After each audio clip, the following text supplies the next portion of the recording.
All right, this South Florida teen is totally defying the odds. First, he survived a disease that could have killed him as a child. And now, despite being physically challenged, he's making music and writing poetry that have some people calling him a genius. CBS 4's Shomari Reports with an inspiring story.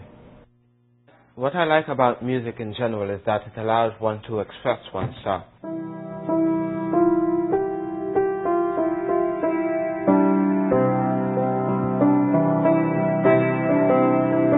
My name is George Stern Jr., and I was born in Spanish Town, Jamaica.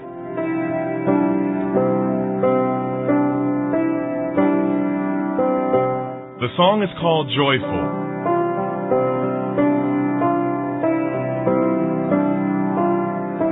I don't exactly know why I like it. It's just a beautiful song. Beautiful, like George Stern's life story, even if part of that story is tragic. It keeps the person sane. A person such as myself, it's a way of expressing one's feelings. I can't glare or give people icy stares, so I just play music.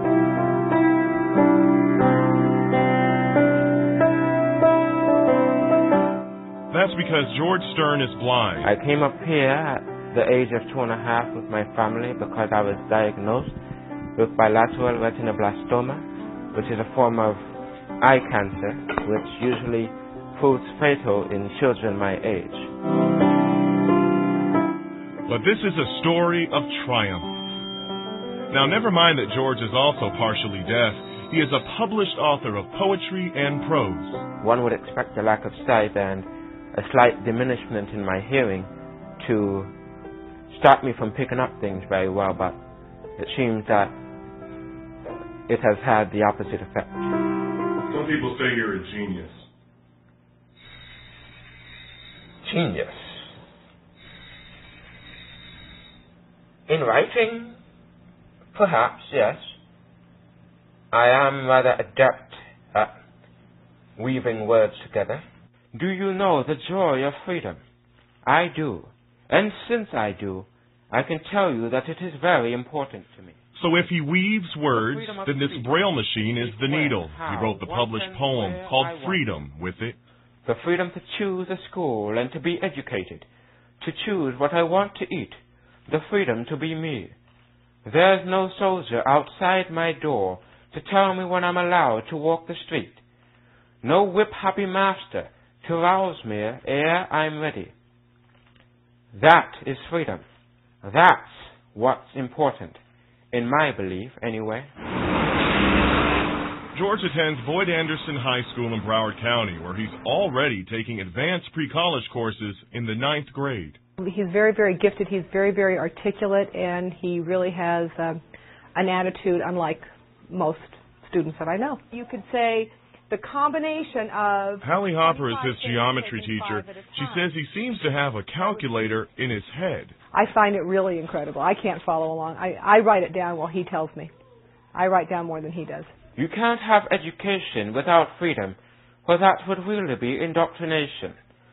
Nor can you have freedom of speech without freedom, for if you did, it would actually be neutralism. Now you're probably asking yourself, how did a 15-year-old boy who is partially deaf, blind, and an immigrant succeed? The whole thing with me succeeding started with both my family and the religion that we have.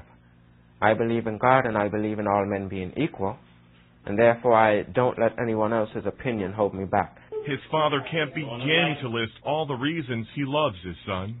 I love the zeal that he has to achieve, succeed, his will to live. Yet, despite his success, his mother still struggles with his blindness. Struggling because she feels partially responsible for it.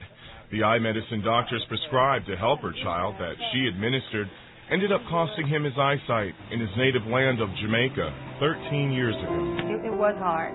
It still is hard at times. You know, when I see, the young guys walking around, I wish if my son had sight. I still do. George says his mother needn't worry. I enjoy being different. And since the eyesight is the thing that makes me different, I'll keep it. Until it absolutely has to go. Well, I'm not doing all the lifting. God is doing most of it. My family is doing the rest. And I'm doing probably 1% of it. but I am doing some, at least. In Fort Lauderdale, I'm Shomari Stone, CBS 4 News.